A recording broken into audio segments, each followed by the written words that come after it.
ಇಡೀ ವಾರದ ಪ್ರಮುಖ ಸುದ್ದಿಗಳು. ಮಧ್ಯಪ್ರದೇಶ ವಿಧಾನಸಭೆಯು ಧ್ವನಿಮತದ ಮೂಲಕ ಏಕರೂಪ ನಾಗರಿಕ ಸಂಹಿತೆ ಯೂನಿಫಾರ್ಮ್ ಸಿವಿಲ್ ಕೋಡ್ ಯುಸಿಸಿ ಮಸೂದೆಯನ್ನು ಅಂಗೀಕರಿಸಿದ್ದು, ಉತ್ತರಾಖಂಡದ ನಂತರ ಈ ಕಾನೂನು ಜಾರಿಗೆ ತಂದ ಎರಡನೇ ರಾಜ್ಯವಾಗಿದೆ.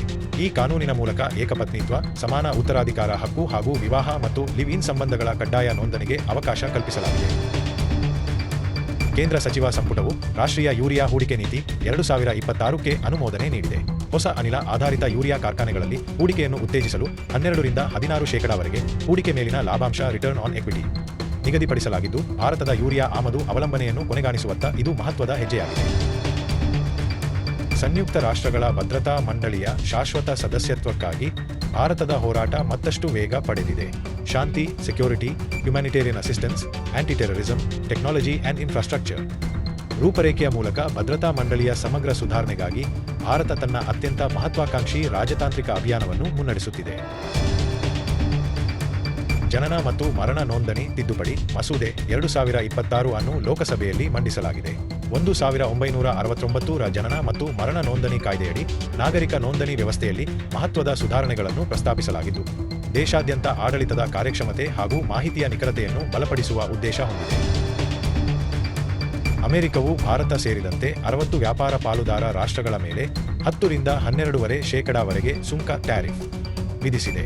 ಇದರಿಂದ ಭಾರತದ ರಫ್ತು ಸ್ಪರ್ಧಾತ್ಮಕತೆಗೆ ಪರಿಣಾಮ ಉಂಟಾಗಲಿದ್ದು, ವಿಶ್ವ ವ್ಯಾಪಾರ ಸಂಸ್ಥೆ WTO ನಿಯಮಗಳು ಹಾಗೂ ಭಾರತ-ಅಮೆರಿಕ ದ್ವಿಪಕ್ಷೀಯ ವ್ಯಾಪಾರ ಒಪ್ಪಂದದ ಮಾತುಕತೆಗಳ ಮೇಲೂ ಇದರ ಪರಿಣಾಮ ಬೀರುವ ಸಾಧ್ಯತೆಯಿದೆ.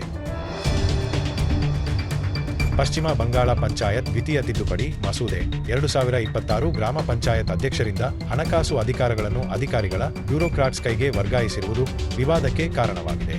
ಇದು 73ನೇ ಸಂವಿಧಾನ ತಿದ್ದುಪಡಿ ಹಾಗೂ ಪಂಚಾಯತ್ ರಾಜ್ ವ್ಯವಸ್ಥೆಯಡಿ ಗ್ರಾಮೀಣ ಪ್ರಜಾಪ್ರಭುತ್ವದ ವಿಕೇಂದ್ರೀಕರಣಕ್ಕೆ ಧಕ್ಕೆಯಾಗಬಹುದು ಎಂಬ ಆತಂಕ ವ್ಯಕ್ತವಾಗಿದೆ.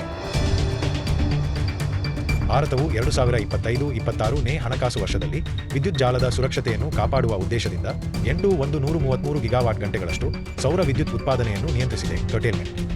ಇದೇ ವೇಳೆ ದೇಶದ ಸ್ಥಾಪಿತ ಸೌರ ವಿದ್ಯುತ್ ಸಾಮರ್ಥ್ಯ 162.15 ಗಿಗಾವಾಟ್ಗೆ ತಲುಪಿದ್ದು, 2030ರೊಳಗೆ 500 ಗಿಗಾವಾಟ್ ನವೀಕರಿಸಬಹುದಾದ ಇಂಧನ ಗುರಿ ಸಾಧನೆಗೆ ಅಗತ್ಯವಾದ ಪ್ರಸರಣ ಮೂಲಸೌಕರ್ಯದಲ್ಲಿರುವ ಕೊರತೆಯನ್ನು ಇದು ಬಹಿರಂಗಪಡಿಸಿದೆ.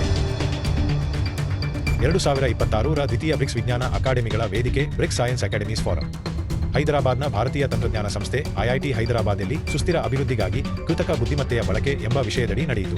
ಭಾರತದ 2026ರ ಬ್ರಿಕ್ಸ್ ಅಧ್ಯಕ್ಷತೆಯಲ್ಲಿ ಜಾಗತಿಕ ದಕ್ಷಿಣ ರಾಷ್ಟ್ರಗಳ ವಿಜ್ಞಾನ ಮತ್ತು ತಂತ್ರಜ್ಞಾನ ಸಹಕಾರವನ್ನು ಮತ್ತಷ್ಟು ಬಲಪಡಿಸುವ ಉದ್ದೇಶವನ್ನು ಈ ವೇದಿಕೆ ಹೊಂದಿತ್ತು.